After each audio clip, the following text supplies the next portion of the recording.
Alright, welcome back to another video of Entry Model Chronicles. This is day 3, Model 3. It's weird for me, but this video is about the silver bullet entry. I've gotten requests about doing the silver bullet entry, and this is what ICT had just recently taught about 3 months ago. I didn't want to go to the charts today, however, we are going to do that because a lot of people actually rely on the silver bullet to become profitable in the first phase of getting profitable. Most people start off being a losing trader, then they move to break-even traders, and lastly they go into profitable traders. And from the phase of to break even to profitable, a lot of people use the silver bullet entry. A good example of this is Ratlord's Trades. He went from a break-even to being a funded trader by using the silver bullet and mainly his entry model goes by the silver bullet. He doesn't start trade after 10 a.m., which is where the New York session AM goes by. But this video Breathe air. You don't need a vape. Go a lot into detail in this because, again, yeah, it's a lot of people go by it, and I want you to also learn it. But the silver bullet entry, since you'll probably only be trading the New York session, I will try to mainly focus on it. However, I will explain the London silver bullet so people who are up at that time can still trade that thing. But between the time of 10 to 11 a.m. and 2 to 3 p.m., there will be a fair value gap entry that will give you 10 handles of profit, or at least 5 handles. That is 40 ticks or 20 ticks, that's 5 handles. This is what ICT calls the silver bullet. During this time, there will always be a fair value gap entry that will offer you profits. The fair value gap will always follow your daily bias and analysis. It's not just any fair value gap that forms. Firstly, find the drawn liquidity before the fair value gap entry is given. There's also a fair value gap entry during the London, and that is 3 to 4 a.m. New York local time. London silver bullet. The London silver bullet occurs between the time of 3 to 4 a.m. New York local time. During this time period, a fair value gap entry will be given to you that will follow your bias. It's not just any fair value gap. That means it's not going to be any fair value gap. It's a fair value gap that's going to push the price into the direction that you have analyzed beforehand. During the London silver bullet, you're going to be aiming for 20 ticks. If you are willing to hold for 40 ticks, the market will most likely give it to you in due time. AM silver bullet. The AM silver bullet is between the time of 10 to 11 a.m. Fair value gap entry given that correlates with your bias. This will more than not offer you 40 ticks. If your final TP doesn't reach 40 ticks, then more than not, again, it's not the silver bullet. It will always try to aim for 40 ticks, however, 20 ticks is more than enough.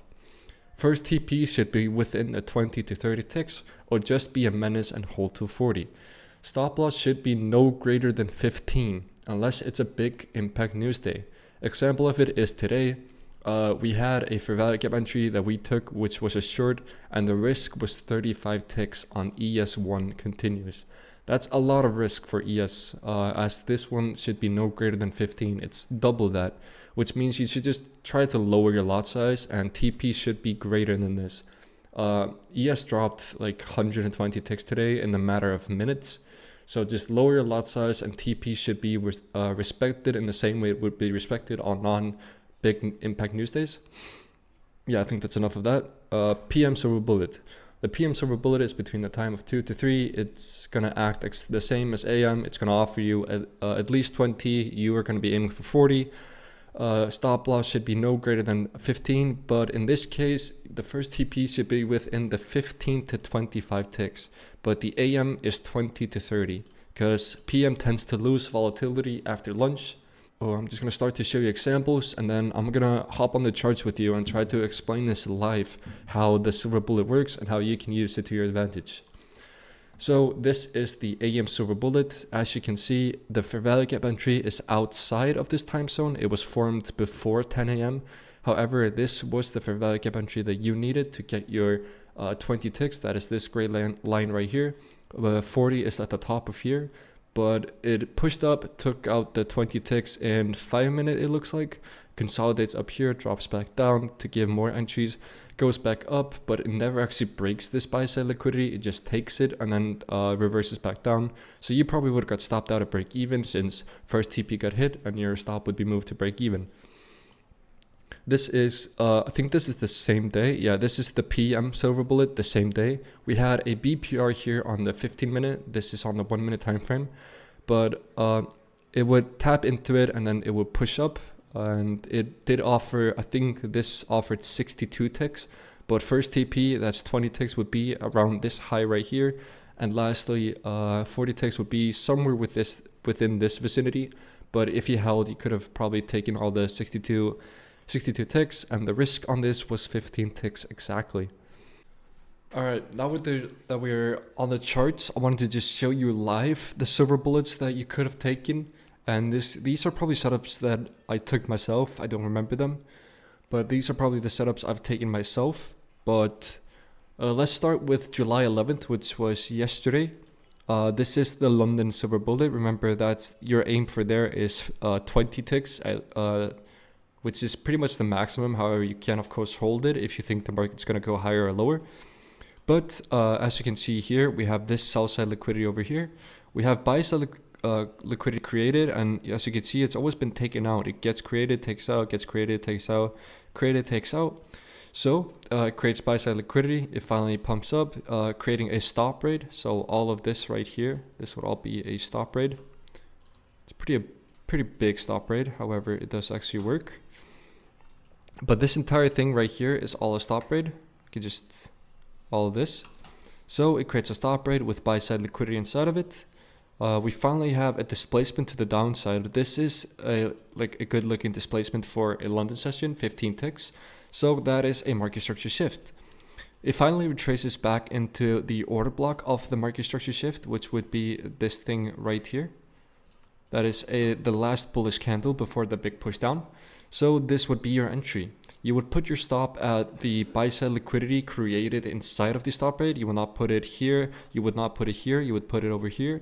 And that is 12 ticks. So you'd be aiming for the maximum of 20. However, you can always hold.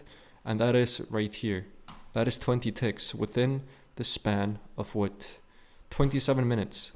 So that would be 20 ticks in 27 minutes. Or you could, of course, just hold till the draw on liquidity, which is sell side. And that gets hit in don't know what, don't care. But that is the London silver bullet for 11th July. And this is the AM silver bullet for July 11th. We had sell side liquidity right here. It kept getting created. It kept getting taken out. Sell side liquidity created. We immediately pumped back up, displaced right back down. Taking out the sell side liquidity created, creating a nice stop rate with accumulation inside of it, which means that people that were actually in a buy are officially stopped out by this accumulation right here. We displace good up, like this is a great displacement, 33 ticks, that's perfect. We have a market structure shift, but these fair value gaps over here, this is what we call a breakaway gap. I'll teach those later, but this is a breakaway gap, meaning the market will not retrace into these. But it retraces into this, rejects hardly off it. You can see the reaction it got. It finally touches it again, and that will officially be my entry, because I would probably think in this consolidation phase right here that we're not going to retrace back into this. So this would be my entry, and I'm pretty sure I actually took this. But this would be my entry, stop at 15 ticks, remember? And we'd be aiming for 40, but this buy side liquidity here is 40 ticks. That's perfect. And in the span of 1 hour and 20 minutes, it gets hit. Next up, we have the PM session of July 11th. We have buy side liquidity up here. We have sell side liquidity here. And as you can see, sell side liquidity kept getting taken out. You could even count this here, right here as sell side liquidity. But it gets taken out. It creates this stop rate over here, which is perfect for us. It goes down, takes the liquidity, displaces back up, making not one but two market structure shifts. Or this is a breaker structure, and this would be a market structure shift. We retrace back down into this order block right here, this one. So that would be your entry point with your stop at this swing point right here, -1 or maybe even 2 ticks. That's 7 ticks of risk, aiming for 40 ticks. That's 5.7 risk to reward. And as you can see, it does get hit. So let's go to the next day. That is London silver bullet of July 12th. Sell side liquidity taken, sell side liquidity taken. During the London, liquidity getting touched is enough to get people out of the market. So it gets taken, displaces back up, goes straight back down, takes it again, and then displaces nicely. It's actually, I think like 8 ticks. Yeah, I guess that's enough. I did actually take this trade during tonight. So that's displacement with a market structure shift. We have this liquidity void and a fair value gap. So that would be your entry right there. You have your stop below the sell side with ±1. So that's 4 or 5 ticks of risk, aiming for 20. Or you can trim right here at 15. But 20 ticks, it does get hit. London silver bullet confirmed, at least. But today's AM session, July 12th, it did not have a silver bullet. It had this long. It offered, 20 something ticks, 28 ticks. It had a short, but the short that I took today, I'll show you guys right now. It's just after the silver bullet. It's a 5-minute fair value gap, I'm pretty sure, but I wrote it all the way down till here. London AM New York session. During our CPI, it did not give a silver bullet entry. I also took this short, but that doesn't matter. We have buy side liquidity right here, gets taken out, creates a stop rate, creating new buy side liquidity and equal highs, which is pretty weird. I did not like that. It creates a market structure shift with a bearish order block just above it. So that would be your targeted entry, displaces pretty well, 18, 17 ticks. Retraces back up after touching this order block, gives you a bearish order block entry with your risk above the swing point plus 1 or 2 ticks. That's 11 ticks of risk, aiming for 40, and it gives you that. That's all the silver bullets within the span of 2 days. I hope that's enough for you guys. Anyways, this video has been way too long. I'll see you guys in the next one. Peace.